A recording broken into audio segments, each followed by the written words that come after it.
Hi, family, friends, loved ones. Today, I welcome you to the 24th edition of the Chronicles.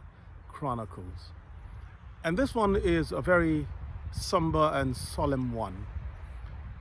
Let me say up front that to many of my friends and loved ones and colleagues who are in the United Kingdom and other parts of the world, you might not understand some of the things that I see here because this is contextual to the country of my birth, Guyana.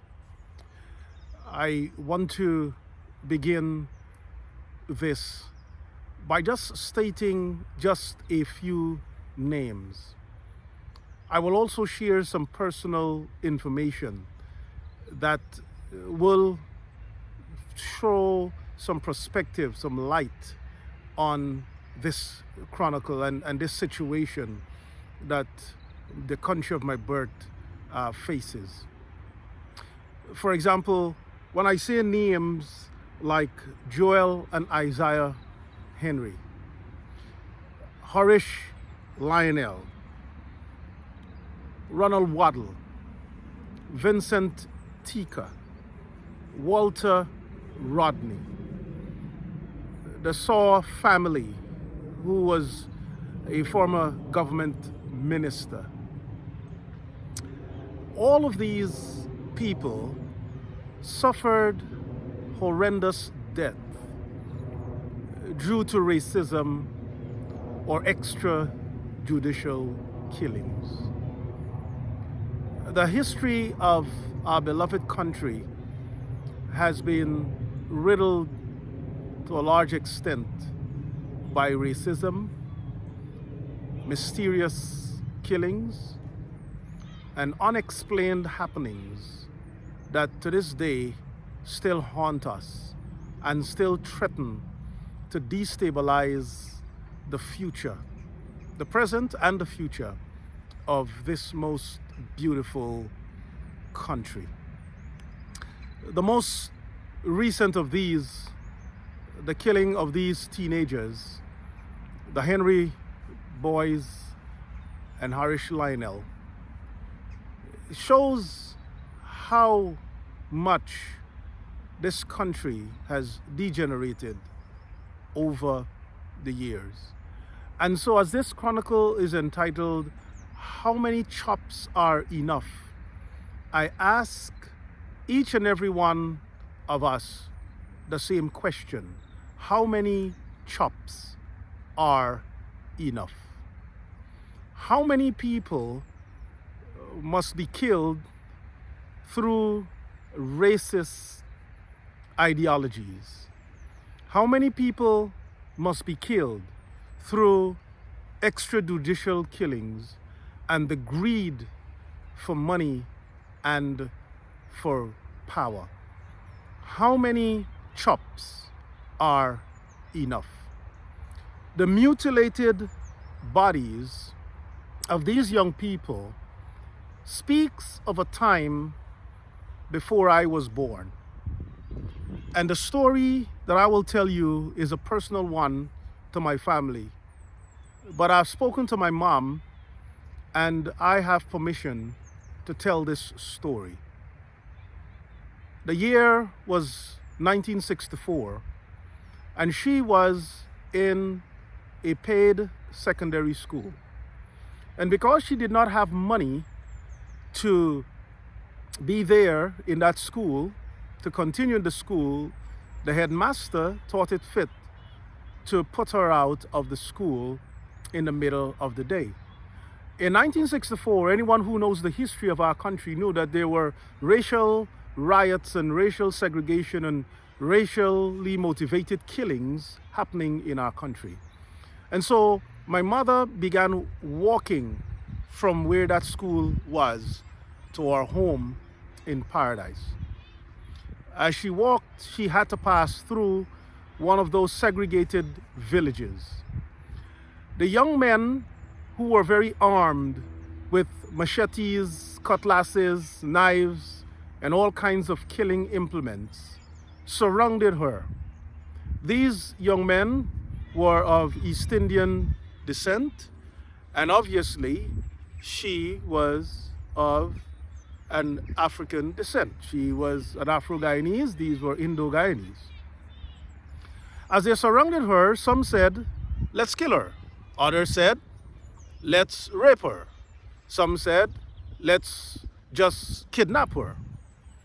But there was one gentleman there who said, an Indo-Guyanese, who said to the others, leave this girl alone. Do not touch her. And then he said to my mother, he said, young lady, just run and go along. Go home to your family. It was because of his sensibility, because there was something in his heart that was against violence, that this man saved my mother's life. And as a result, I am here today. I was born later in 1968. This sense that there is still conscience, that there is still the working somehow of God's Spirit in mankind is what gives me hope today. We as a people in Guyana must understand that racial segregation, racism, and all of its ills cannot and will not make us a better people. Killing black boys, killing East Indian boys, killing Afro-Guyanese, killing Indo-Guyanese will not make our lives better or the country better.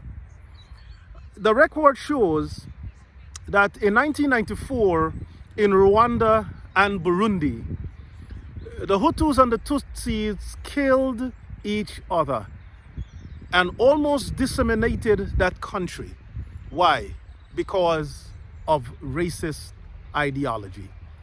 I had the sad experience of speaking to some of the Hutu and the Tutsi members who escaped to London and became members of my congregation. And as they told me their stories, there was not a dry eye in the room. We were all in tears. Do we want Guyana to descend into that level? What about the Uyghur Muslim women in China who are now suffering persecution, ethnic cleansing? It seems as if, based upon the reports, that there are forced abortions, their wombs are forcibly removed so that they will not be able to populate for the tribe, for their people. They are suffering unimaginable terrorism, unimaginable pain because of racism. How many chops are enough? Do we expect to chop our way out of this situation? Do we expect that the future, the El Dorado, the black gold, the oil that's found there in Guyana, is this how we intend to spread the wealth? Through chops? Is this how we intend to live our lives? When I checked with my grandmother way back when, before she passed, each race, the 6 races of Guyana were living side by side with each other. Are we going to allow politicians to dissect our country and racially motivate our people to kill each other, to chop each other, to rage against each other? I have every race in my family. I even have a mother who is Hindu-Guyanese. I have every single race in my family, and it's reflected in my children. I would like to make some recommendations here, because I would not want to dwell on the deaths. And I could regurgitate the details, the gruesome details of the deaths of these young people and the deaths over the years. And these are well documented and well known, and I don't have to repeat them. But what I want to do today is I want to make some recommendations that can help our people. Because number one, since no one is born a racist and it's a taught behavior, families must make it their duty to educate their children about the value and importance of all races. Number two, the government and the regional councils in Guyana must establish departments of citizenship where the focus will be on helping Guyanese and other residents to understand and articulate the values, principles, rights, and morality of the nation. Number three, institutions must be depoliticized so that they can carry out their functions without fear or favor.